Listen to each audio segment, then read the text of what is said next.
शर्मा परिवार में आज बड़ा ही खुशी का माहौल था, क्योंकि उनकी बहू रुक्षर ने आज घर के कुल दीपक को जन्म दिया था। भगवान ने आज सबसे बड़ी खुशी दे दी मुझे। अपने पोते का चेहरा देख लिया। अब तो मर भी जाऊं तो भी कोई गम नहीं। आप ऐसी बातें मत कीजिए माँ जी। मैं तो चाहती हूँ कि आप इसके भी बच्चों को अपनी गोद में खिलाएं। घर में खुशियों की ये बातें चल ही रही थी, तभी घर के दरवाजे पर दस्तक हुई। मधु ने जाकर दरवाजा खोला तो उनके घर के बाहर बधाई लेने के लिए किन्नर आए हुए थे। मधु ने उन्हें घर के अंदर बुलाया।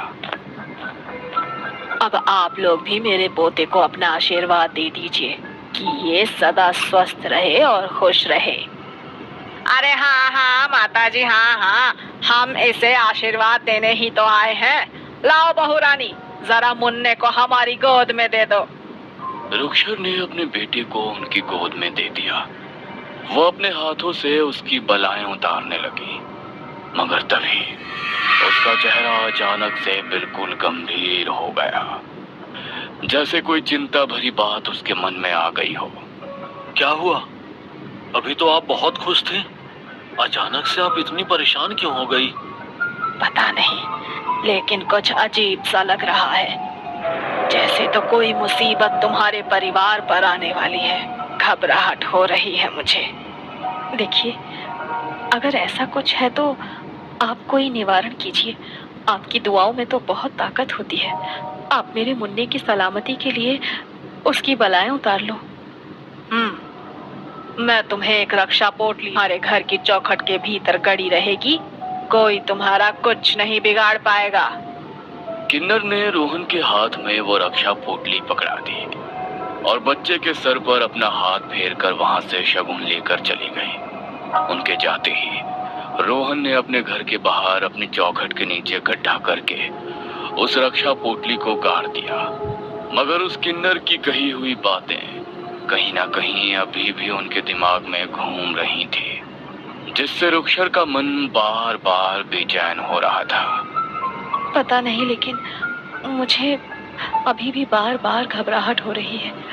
किन्नर माता की कही हुई बातें बस मेरे दिमाग में घूमे जा रही हैं। कौन सी अनहोनी, कैसी अनहोनी, आखिर कहना क्या चाहती थी वो? ऐसी बातों को ज्यादा ध्यान नहीं देते बहू। और वैसे भी उन्होंने हमारी रक्षा के लिए घर की चौखट के नीचे रक्षा पोटली तो गड़वा ही दी है ना, तो तू क्यों इतनी चिंता कर रही है? ज्यादा मत सोच। जो खतरा आने वाला था वो टल गया है। बस भगवान का नाम ले और मुन्ने का ध्यान रख।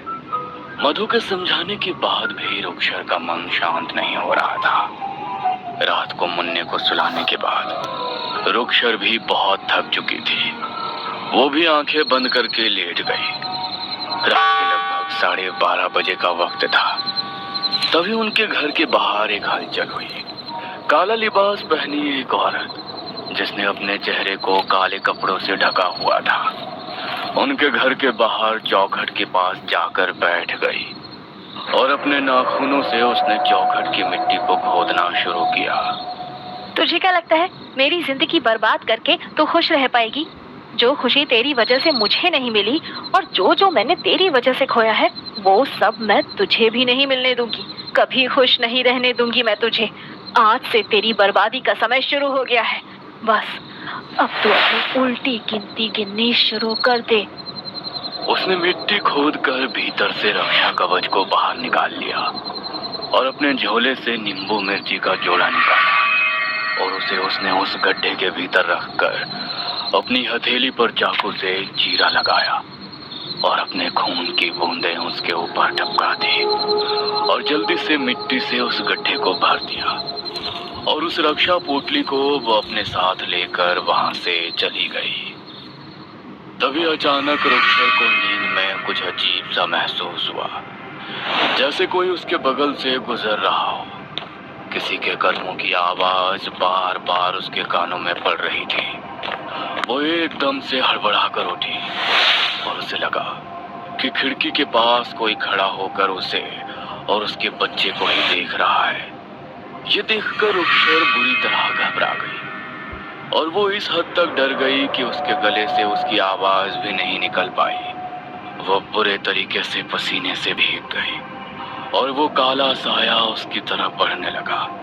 उसने अपने बच्चे को चादर से ढक दिया और रोहन को जगाने की कोशिश करने लगी। उसने जैसे ही रोहन को उठाने के लिए उसके कंधे को सहलाया,